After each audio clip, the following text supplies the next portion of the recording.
My name's Ed Driskill. Grew up in Japan, missionary kid, and now here in San Francisco.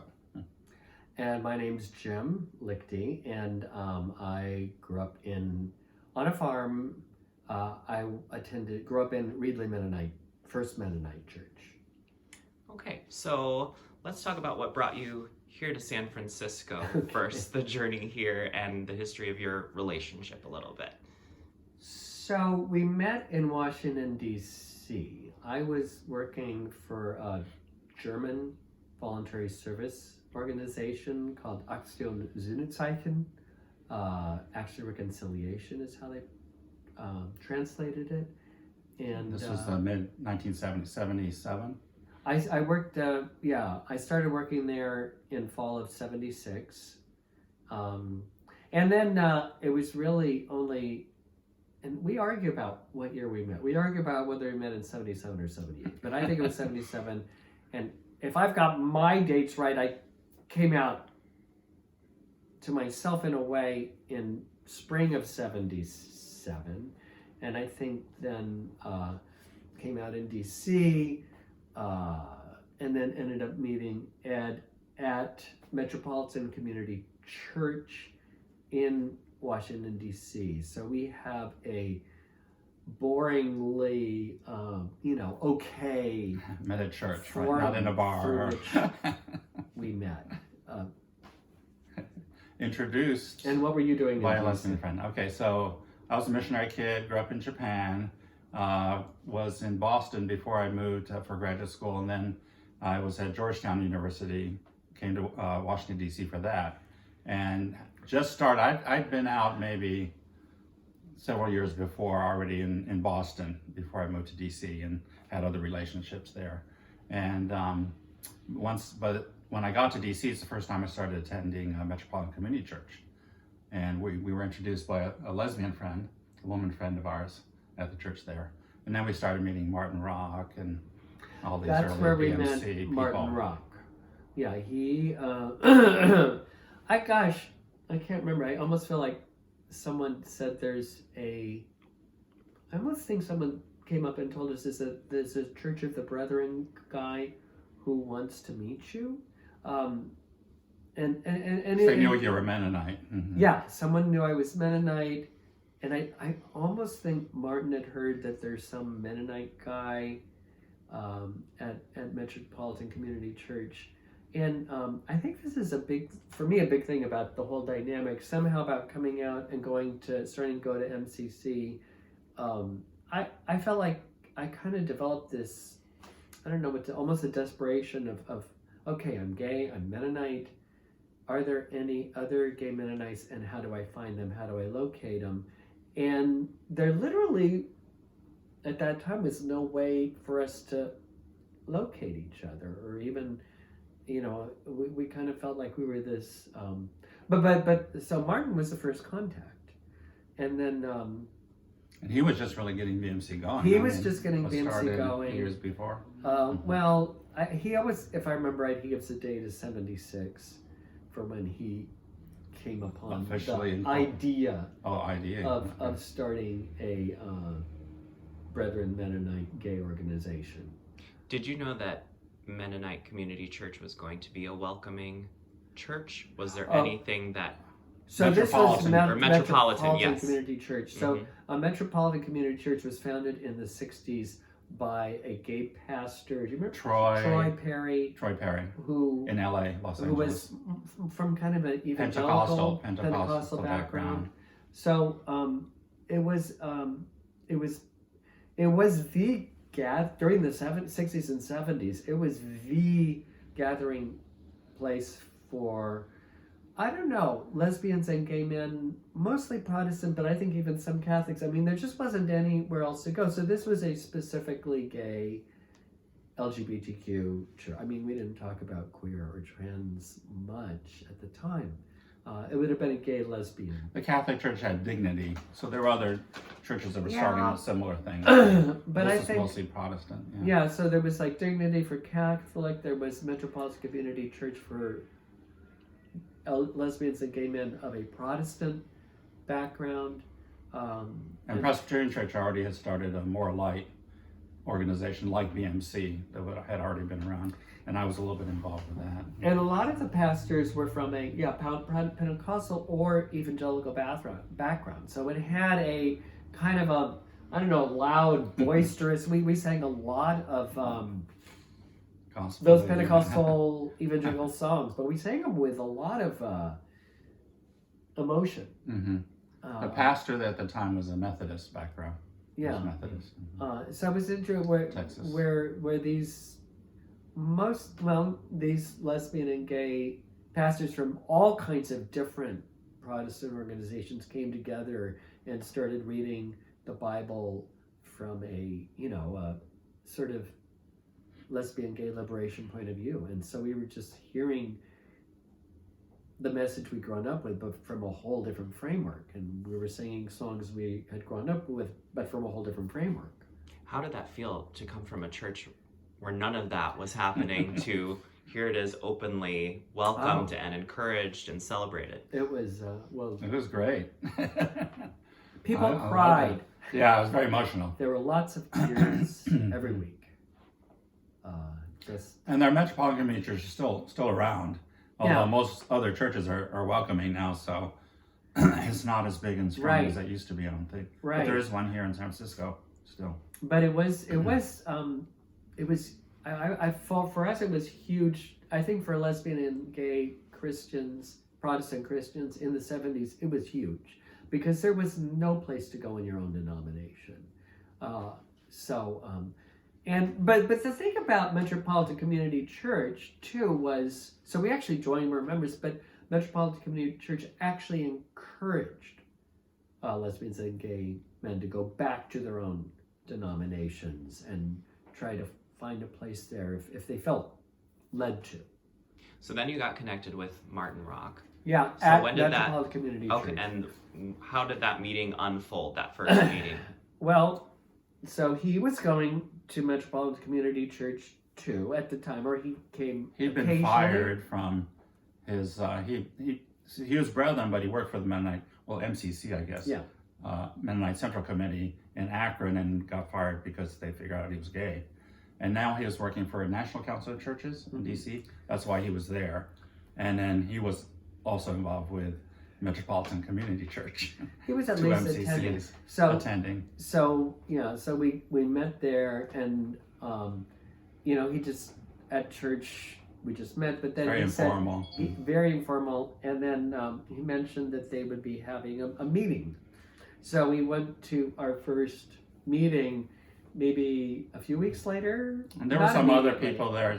I think Ralph Meyer was also attending. So there was a very specific small group of people who the person who we came up with the idea with was a guy named Ralph Meyer, who was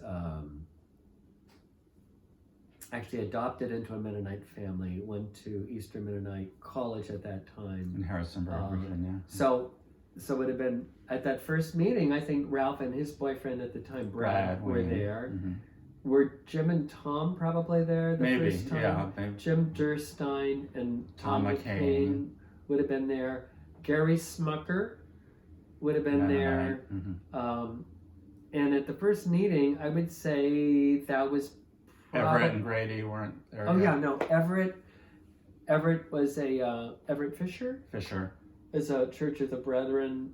So Martin and Everett would have been the two brethren, and then everybody else Mennonite. Mm-hmm. Yeah, Gary Smucker would have been what we would, and Jim Durstein was from Franconia Conference in Pennsylvania. Almost like Amish. Yeah. With an accent. Gary Smucker was from Harrisonburg. Mm-hmm. So they were from there. My background would have been a more liberal general conference Mennonite background. You were the only general conference person. Yeah. For a while. I've got something in my eye. Mm. So what were those first conversations like? Like what types of things did you discuss? Was it brainstorming, visioning for the future? I think the first thing was just making contact and realizing, and again, this is just hard for me to describe, but just this idea that are there any other lesbian or gay Mennonites and how do we meet them? So there was just this initial sort of bond of meeting each other. I think Martin had a fire too, though, in anger because Yeah. he'd been fired Yeah. his whole career and job, and yeah. So. And I think the other thing that's really important is that none of us had organizational skills. None of us, we were just trying to locate each other, trying to make contact. So it's interesting. So then we started.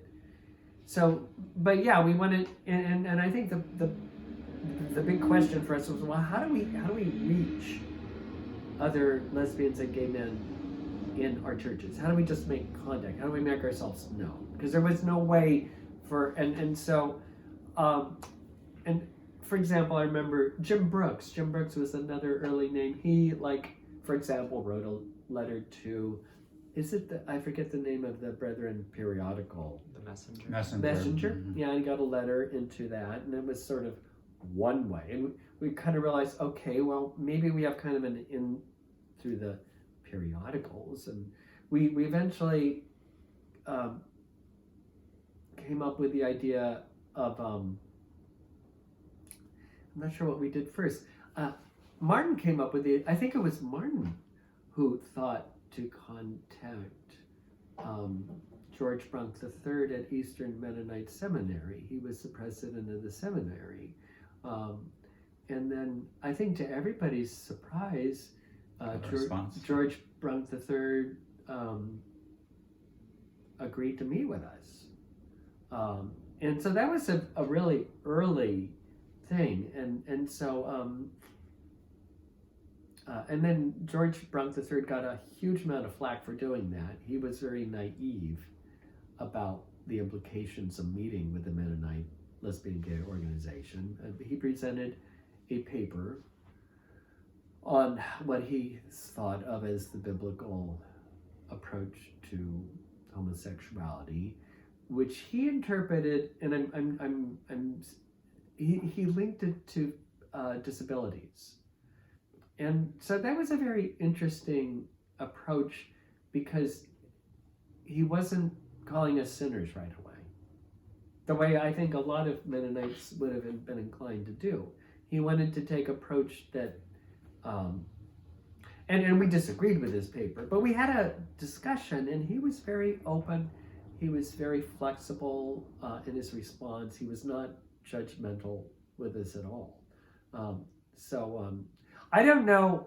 Now I don't know how many other people Martin had thought to write to see if they'd meet with us. I don't know what other things, but that was one of the first things that coalesced and actually happened, that we actually did. Martin actually had some skills from his jobs in administration at MCC in Akron and his job in National Council Churches. So, and he had connections and networks to work with. So, yeah. And the rest of us did not. Yeah. I think he was the most. Keep emphasizing that. Yeah. We were kind of like, members of the church. We hadn't, I don't know, we're very unexperienced newbies in anything like this. So, and then Mark was the one person, yeah. And maybe the next thing Skills. was the idea of having a newsletter. And then, well, who do we send that to? Well, that took a while. And some pamphlets too, yeah. Yeah, and develop a brochure. And interestingly, a lot of the organizational skill for the newsletter came from two non-Mennonites. One was, now Jim Durstein was Franconian Conference Mennonite, but his partner Tom McCain was Presbyterian. And Tom McCain sort of had more organizational wherewithal, and he had a very close friend named Emily Evershed. And Emily Evershed never mentioned it, but she was Jewish, and we never... And she worked for a publishing company? This was a time, too, where if you were kind of I think, conservative Jew, you didn't go around saying you're Jewish. But she was Jewish, and she was an editor. She was a professional editor. And she came to most meetings. So she was a full-on member of the early BMC team. who did As a it straight woman. as a straight woman who, and a friend of Tom McCain, Yeah, who they were just good felt friends. like Yeah. this was an important thing to do. How long did it take from the time of those first meetings to the official forming of that name, Brethren Mennonite Council? And Martin came up I with think he that already on had the his name own. from the beginning. ready. I almost suspect he came Yeah. up with the idea. We never were involved in that. I don't Yeah. think. Yeah. And I think our first name was Brethren Mennonite Council for Gay Concerns. Only gay. Okay. Yeah, that's how it started. And the early years were mostly gay men. It was, we had some contact with women. As I recall, most of the women we were in contact with, well, the most important one was the Church of the Brethren woman. In Philadelphia or I forget her name. Indiana. Somewhere. And she's, Beverly. No. anyway, she sent very friendly responses, but she said, I'm working in the feminist movement. That's my base, and so there wasn't a real, and you know, we were. I mean, it was a time when the feminist movement was establishing itself, and it was really important for women to be establishing themselves on their own. Separate. Yeah, and there was real separation with gay men and lesbians still then. Yeah, too, there was real set, and you know, gay men were pretty weird about lesbians too. I mean, it's still are to some extent, but less so, I think. So it was overwhelmingly male. Gay male. But yeah, I think Martin came up with the name. what amazes me is that I grew up in an era that always had email and social media, Oh, e-newsletters, right. Yeah. and all of that. You had none of that. No. Yet you found a way to form this community across the country with a community of people that's pretty marginalized and not necessarily wanting Yeah. to be out there. Yeah. A lot of it was phone calls, and then Letters, group mass mailings. incidental. I remember lots of our gathering, and it was Oh, yeah. fun, social. You know, licking stamps and putting them on and licking the Well, envelopes. I guess our mailing list grew pretty gradually. We had a mailing list. Got so, it up to a that was couple kind of the name. hundred, and it just gradually developed. So then, and then somehow what was important, I think, is some church leaders then knew about us, whether they liked it or not, was another thing. But I wish I knew the names. I mean, the next thing I remember would be the Mennonite Mutual Aid, the insurance company for Mennonites, decided to do a consultation on homosexuality. And that was in Chicago. And David Augsburger was invited to that. Now, there was a range of Mennonites, and there were Mennonite psychologists who were hoping to control the meeting and steer it in a direction of conversion therapy, basically. But like John Howard Yoder, who's a very famous theologian, was present. You had people from different administrative agencies in Mennonite organizations who were present. And David Augsburger, who I think has a background in counseling, was invited, and he's very sympathetic to BMC. And so he told, also I've written about this, some of the early issues of Dialogue cover this material. It was a newsletter But, for MC Dialogue. Yeah, that's what we named the newsletter, and that was our approach. We were thinking, how do we gain entry within the church? And we didn't feel like we would gain entry by saying, here, this is what you need to do, and this is what you need. We established entry by saying, pretty much our earliest brochure said, we're not trying to force any ideas on the church, but we do insist on opening dialogue. So we're just trying to establish a conversation. Was that your primary goal once you had formed more of a community, was just opening dialogue? I would say so. Now, I don't know that that's how Martin... Part of it was would just have being been it. heard, because like at some Yeah. of these conferences, we have gay people where they were like ex-gay, had gone through conversion, and you know, they were ashamed of their past, and Right. that was what was going on, not, you know, people that were happy with being gay. And So just being heard was... Yeah. And I would say it actually was my perspective, because I felt like I really understood people within the church and their feeling that this was a sin, and I didn't feel like there was any point in going in and saying, you need to think this and not think that. But I'm not sure and so I think that was agreed upon strategically. I'm not sure that was sincerely how Martin felt, but it's probably how Gary felt. It's probably how Jim and Tom felt. They wanted to probably how maintain their Edward and Grady relationships, felt. yeah. I think most of us not stir up things felt too like much. that was that would be the best approach, strategic approach. And I think that's evolved, but that was our starting approach. I think, what I remember so strongly is that growing up in a rural Mennonite congregation, I had never heard the word homosexual. And and my sense was it never appeared in Mennonite publications. So one of my goals was just to get the word out there, because there was no conversation. It was completely invisible as an issue until the second half of the 70s. Then, we started getting some letters into Mennonite publications, and the content of the letters hasn't really changed since then. People are still voicing the same things on both sides. Yeah, it's kind of discouraging sometimes. It's the same and, stuff still going on. And Bernie Wiebe, who was the editor of the Mennonite in the 70s, was at that consultation. So actually, one thing about that consultation really quickly is that David Augsburger said, I will not come to this consultation unless BMC is invited. So he forced Went out on the line. forced the conference to invite him. And so we got contacted, I think on a Thursday, a day before the conference. And none of us have any experience in this. And I was the only one willing to go. So I went and represented BMC. So I had no time to prepare a statement. I just went. And I wouldn't say I represented BMC competently either, but I still made a big difference to You were kind of the sacrificial Mennonite gay person. Well,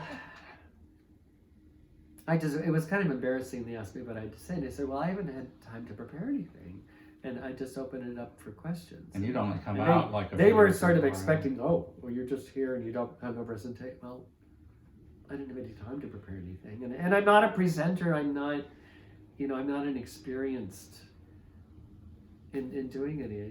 But you're a real live Mennonite gay person. Yeah, I was a real live Mennonite gay person. And so that meeting was called a consultation? The consultation on homosexuality for professionals, theologians, psychologists, social workers, church administration, people to just consult. And it did not have, I think, from the way it was organized, people at the consultation had very different views, did not agree. And that was already in itself interesting. There were some people that were supportive, or David Augsburger was yeah. there. Mm-hmm. John Howard Yoder's paper was very open-ended and not judgmental of homosexuality. Now, John Howard Yoder has had his own issues since then. So approximately how many people were at this meeting? That's a really good question. 20? And you were the one openly gay person out yeah. of the 20. Right. Even though the theme was homosexuality. Yeah. How did that feel, being the one gay person in the room or something like that? That sounds intimidating to me. It was. I did not think about how I felt. I just, went and I tried to dress kind of respectfully. I strove to be respectful. I tried to. There was one point. It was terrifying and intimidating. But I forced myself during meals to sit down with people who I know did not want to talk with me, or see me, or have me there. People were civil towards me. I had to listen to people like Martin, I forget his name, who believed in conversions therapy. They brought in a woman whose husband was gay, and it had led to their divorce. And interestingly, she talked more about how in her congregation it was the divorce had hurt her reputation more than the fact that her husband was gay, which was interesting. I mean, you know, and I so there was most of the presenters, well, they were just very, but yeah, you asked how it felt. I mean, I just, you know what, it felt kind of normal. I mean, you know, it's kind of the way things were then.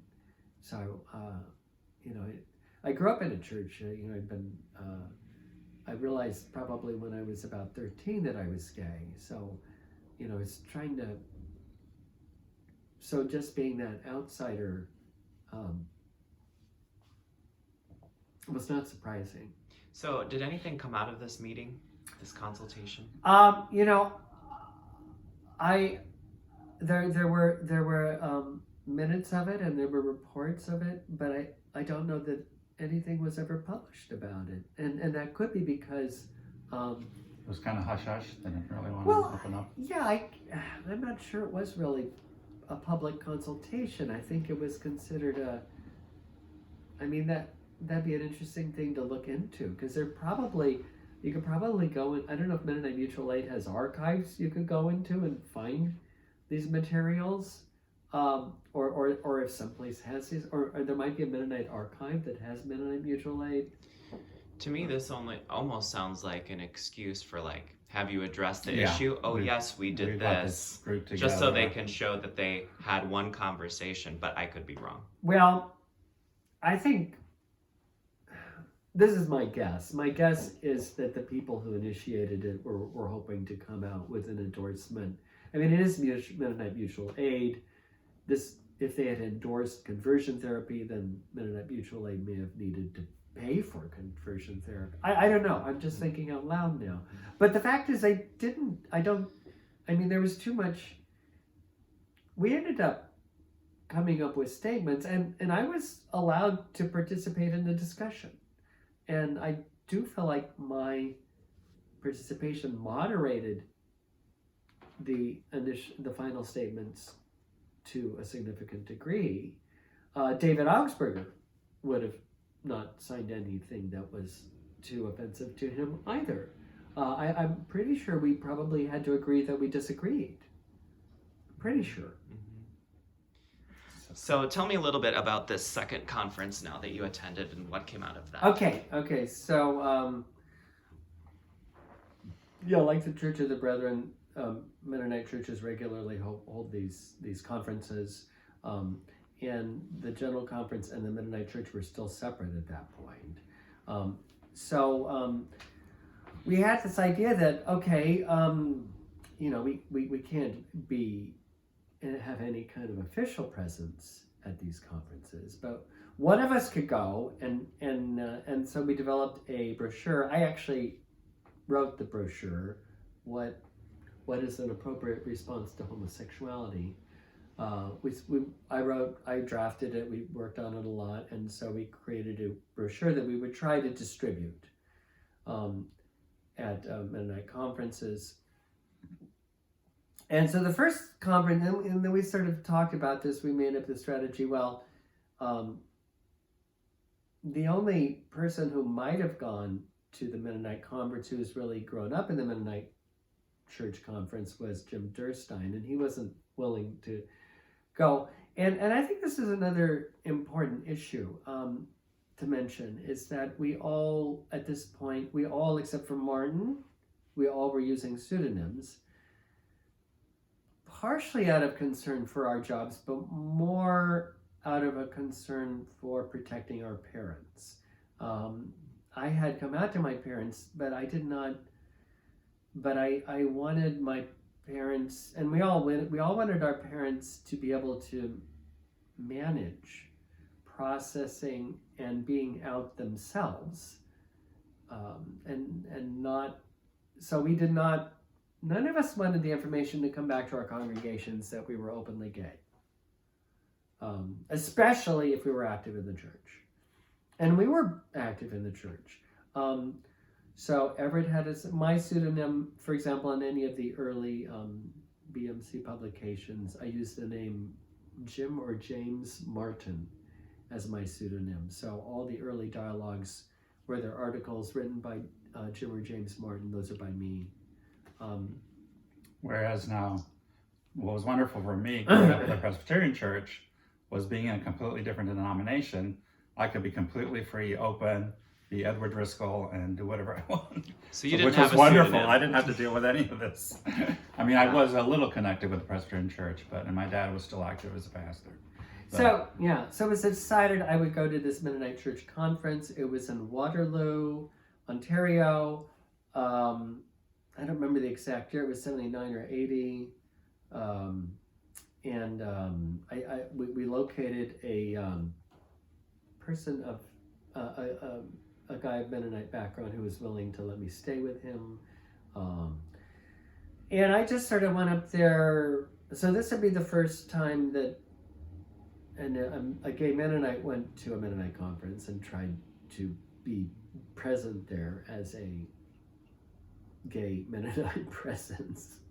And I went with a stack of these brochures, and I had no clue of, and then I thought, I have no real framework for distributing these brochures. How do I get them out?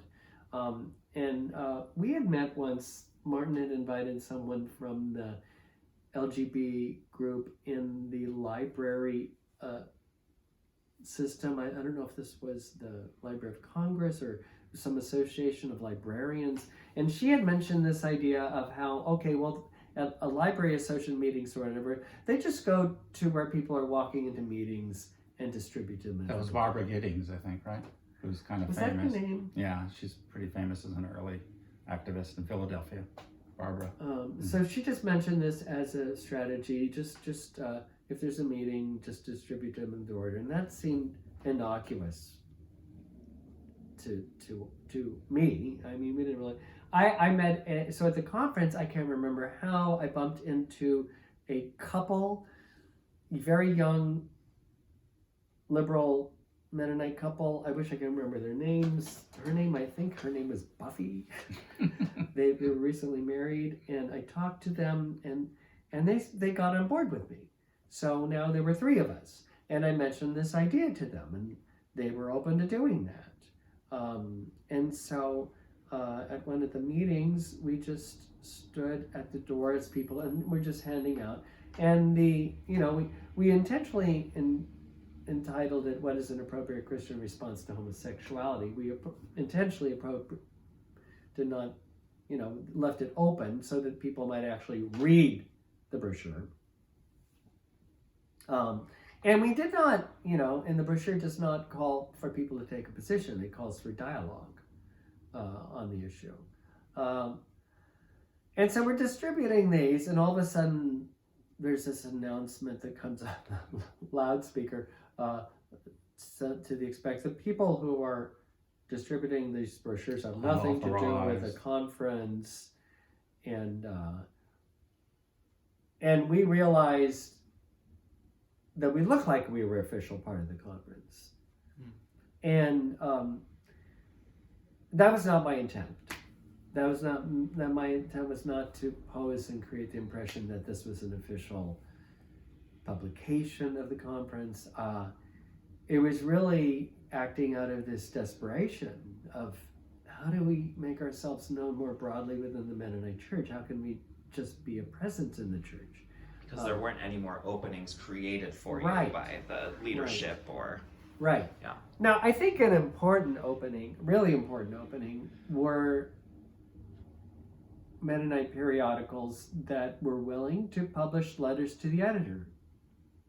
And I think that's probably the most important way we got entry into Mennonite churches was through those periodicals and through the fact that that there was a relatively open policy both with the Gospel Herald and the Mennonite of just publishing letters, and of course they published the opposing view too. But things were happening so slowly, and we were just finding and locating people so slowly, and so this was one other way. One Really interesting shocked. fact of that is a good friend of ours who's in the San Francisco church now, Rushman, who's gay, was a volunteer in voluntary service at that time and was at that conference. And the first time he had ever heard of any kind of gay organization or group in the Mennonite Church Was there? And now he's, came out after that. But there was a gay person there. At who, least one. affected. So I can't remember how it happened. I was contacted. I was asked to meet with the general board of the Mennonite Church, and I had an appointment time that evening. I went, and I think I basically apologized. I said my intent was not to appear like I was trying to represent the Mennonite Church, and the board was very mixed in its response. Most of them looked like they wanted to kill me, but the moderator at the time was a guy named Ivan Kaufman, who really played a more conciliatory role with me, and was not approving of anything I'd done or who I was or what I represented, but really tried to conduct a discussion in a way that would keep a channel of dialogue open. So I was very moved by him. But they were accusing me of not being Mennonite, of trying to invade this conference, and it was hard. But I just sort of sat through it. I think as a gay man, at that time, you're just used to tolerating a lot of abuse. And so it wasn't that surprising or even unexpected or hard. And then the other thing at that conference that is very important, and this is where non-gay people have been super important, is that David Augsburger had organized for him to be able to present his own session at the conference for people who wanted to come on homosexuality. And so I was able to, and he welcomed me there, and he allowed me to talk, and he allowed me to distribute brochures at that session. And at that session, there were maybe, I bet 50 people who showed up to hear David Augsburger talk and present a more complex, dynamic approach to homosexuality. So that's a huge deal that he did that. And he did that at future conferences. So I think, David Augsburger really just single-handedly did a lot. And he was important enough to make a difference. He had a strong reputation, and he was respected. And he's still around. I met him. He was at this conference, wasn't he? Yeah. Mm-hmm. In So Kansas City. Yeah. The other thing there was the handbook or the song Sing and Rejoice, or they're ripping out a page of this one that mentioned gay and lesbians in one hymn. Oh. Well, yeah. Oh gosh, what was the name of it? Orlando Schmidt was on the staff at Elkhart Seminaries in music, and he was asked to put together a songbook for this particular conference, and it was called Sing and Rejoice. And he had included a song that had gotten through all the editorial reviews of the songbook, and it was a song that called for working off the passage of Galatians, of neither Jew nor Greek, neither male nor female. But this also included a line that gay and straight were all welcome in the church. And so he had put that into the songbook. And I didn't know anything about that, but I remember the first day before the conference started, we were walking around. I was just scoping out the place, and I went by this one room, and I saw what looked like this assembly line of, it looked like volunteers tearing the page out of something, one after another. And I thought, that one. Okay, I don't know what that's about, but that's strange. I don't know for sure that that's what they were doing, but that's what happened. They tore out the page of this songbook and put in a little note that Editorial. a song had gotten past the editors, and we actually had a copy. I don't know if we still have a copy. Yeah. I don't know if that song, yeah. With a song. It's actually not a great song. But, Maybe that's why it was really ripped out. It's a terrible song. But that was another thing with the conference. Yeah. Another story with the conference that I got to witness. It sounds like you were constantly walking on eggshells and almost being extra polite. More polite than you really should have had to be in these situations. Although that was the times, and things were different then. Well, again, that was the times, and we weren't strategized. I mean, we strategized, but we weren't like sophisticated. We weren't schooled in things. We were just working.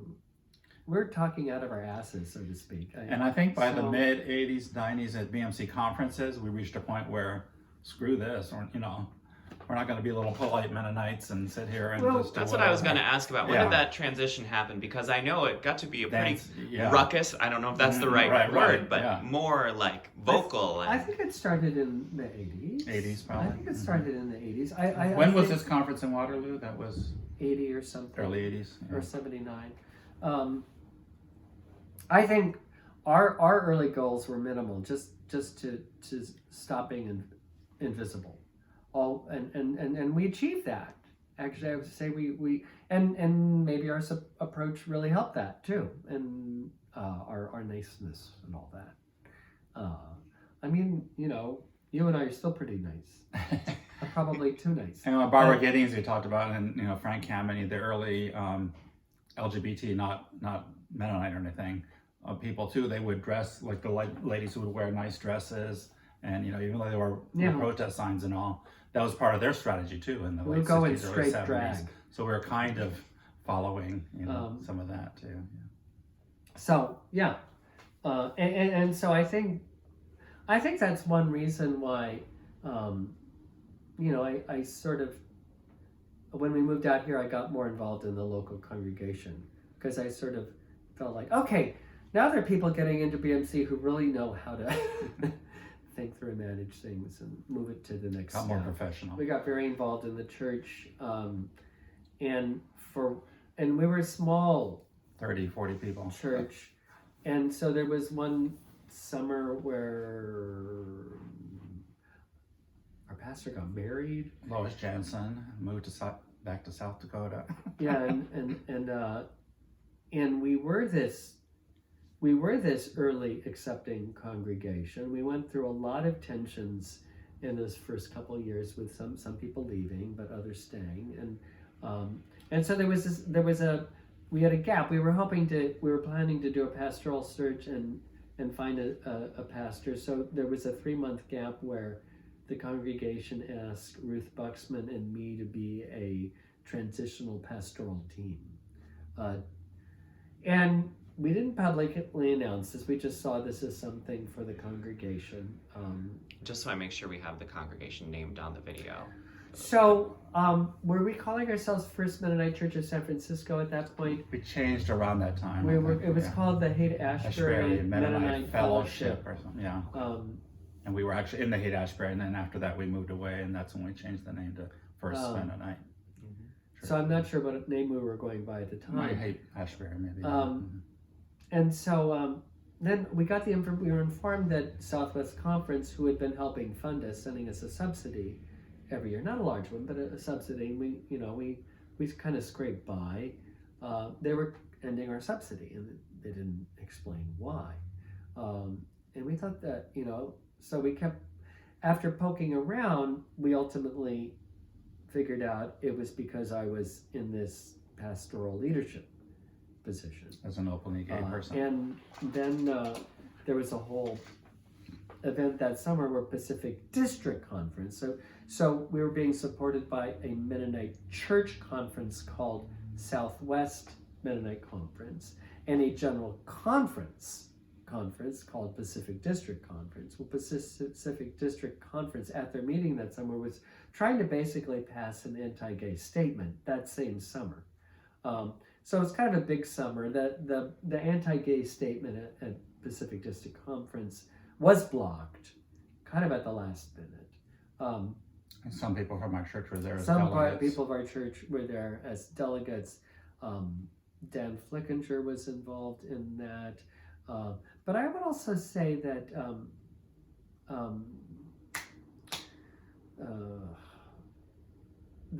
Claire-Ann Ruth's husband, Ruth Heffelbauer. Dwayne Ruth Heffelbauer, got up and made a statement that I think was important in helping to block the passage of that statement too. Now he has a lot of family members that are part of the conference too. So, well, his my uncle family- was the head of the the conference, moderator, the moderator of the conference at the time, and not supportive, was he? He was not supportive. No. But you've stayed Mennonite basically your whole life, right? And you've been I- Presbyterian basically your whole life. Until Mennonite by marriage. And Yeah, now you're I- Mennonite by marriage. Right. I would say there were some years in my 20s where I was really questioning whether I identified as Mennonite. But yeah, I would say basically that's accurate. We had that Yeah. those years when our church mostly was Metropolitan Community Church Yeah, for about 10 years maybe, while we were in DC Yeah. still. but I would say basically. Then once we got here, we connected with Mennonites again. Yeah. I think there was a point. I mean, this is sort of hard to describe, but there was a point where I realized I was thinking about attending Hyattsville Mennonite, which was when we were living in DC, and I had this funny realization, and I don't know, it just came to mind. Well, this is not their church. The church does not belong to them, so I am as welcome there, and they can't decide whether I belong there or not. And I think that helped me re-engage. And you actually did a reflection there where you actually said homosexuals. Yeah, becoming active in Hyattsville Mennonite was the first, and that's in Hyattsville, Maryland. That'd be the first Suburb. Mennonite congregation I became directly engaged with as a gay man. And now they're very supportive. Now they're very supportive. Why is it important to you to stay a part of the Mennonite Church today?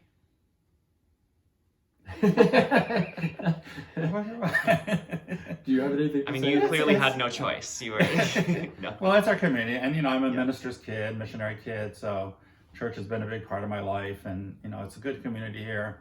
And fortunately, we're in a very welcoming, accepting, and pretty diverse now congregation here. So locally, it's been a good church. We talk about financially whether the church can stay in the city or not, and if it had to move to Oakland or San Jose and it was a long commute, then yeah, maybe we would look for a Presbyterian or Episcopalian or Lutheran or some other church. But we got a good church here, so.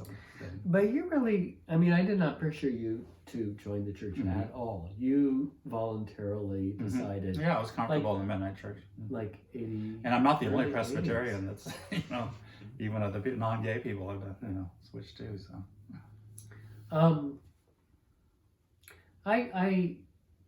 I don't have a. I don't know if I have a really. I feel like it's a part of who I am, and Your family's very involved. And three of sister, my brother-in-law. grandparents came from Germany as Mennonite.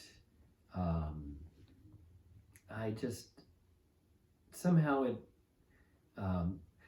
Maybe more important than being gay was growing up during the 60s, during the Vietnam War, where being Mennonite was a big deal, where struggling with pacifism, with struggling with what does it mean to be Christian, to follow God. I struggled with that intensely as a young adolescent, just trying to figure out,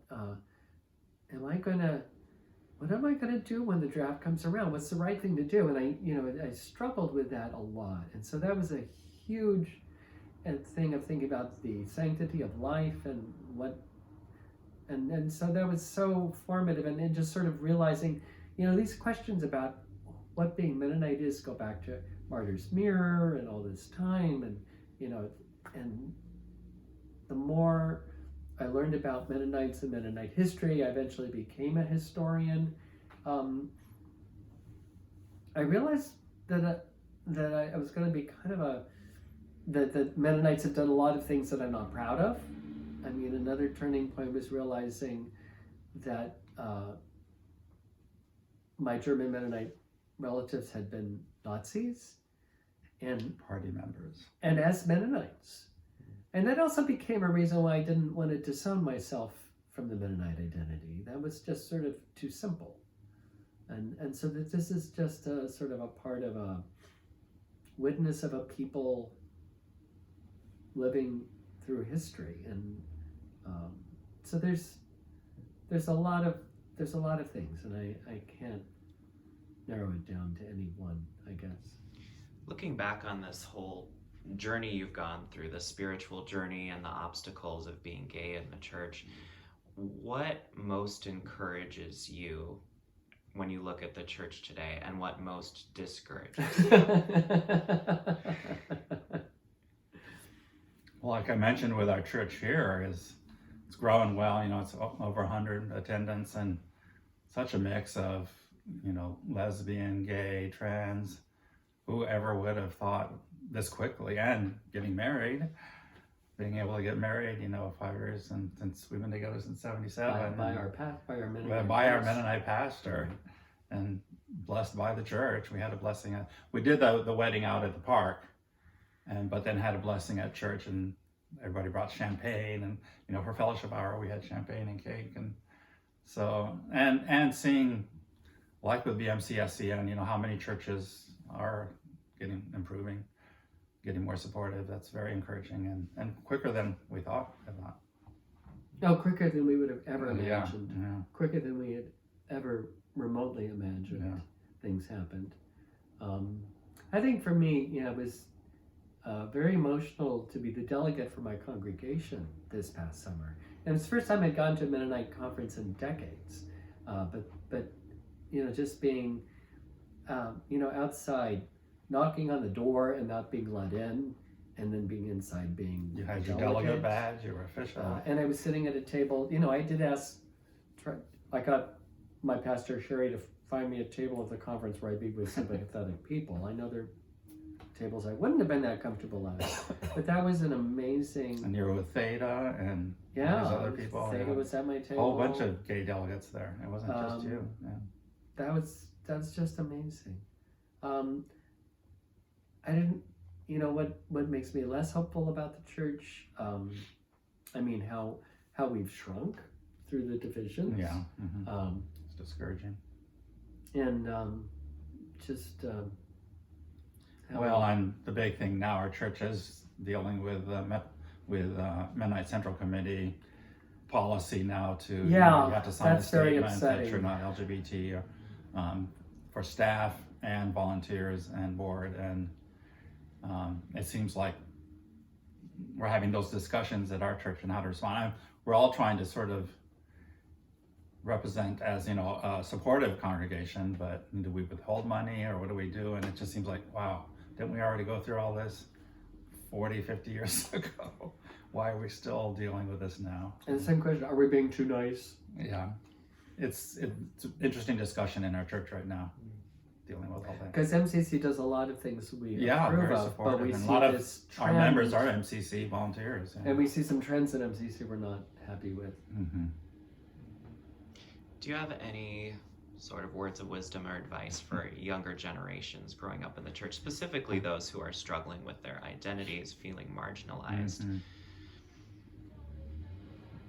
I think it's the whole "it gets better" story that is out there in the gay community of making connections. Hopefully there's more visibility and structure, but people are still isolated, and I'm kind of saddened by that. There's still suicides and people that don't make it through and to the better place. But I just think learning to think for yourself. This is a different world, and there's some ways I don't think we have much advice to offer. We grew up in such a different world, even though some people come from situations that were still pretty similar to ours if they're living in remote conservative areas. But I think just thinking for yourselves, and there's all sorts of hopefully making good connections and resources with the internet and all the so many other possibilities. If I were to come out now rather than when I grew up, I would do it so differently than. So I don't know that our experience has that much to offer. I think it does, though. I mean, I think every generation has its obstacles, its people that it's trying to encourage to think differently, but we just have different outlets to do it. Hopefully it's gotten better. I mean, more resources, and I don't know what your experience was, but I It really suppose, depends, yeah. one piece of advice is to be kind of tolerant of older LGBTQ people, because we grew up in a very different world, and we're not always up on things, and we're kind of clueless about some things. So just sort of don't be too hard on us. That's fair. Give us a break. Yeah, it took us a while to be the rabble rousers. It couldn't happen right away. Yeah. Anything else you want to add? I think that's it. It's good. Thanks. Thank you.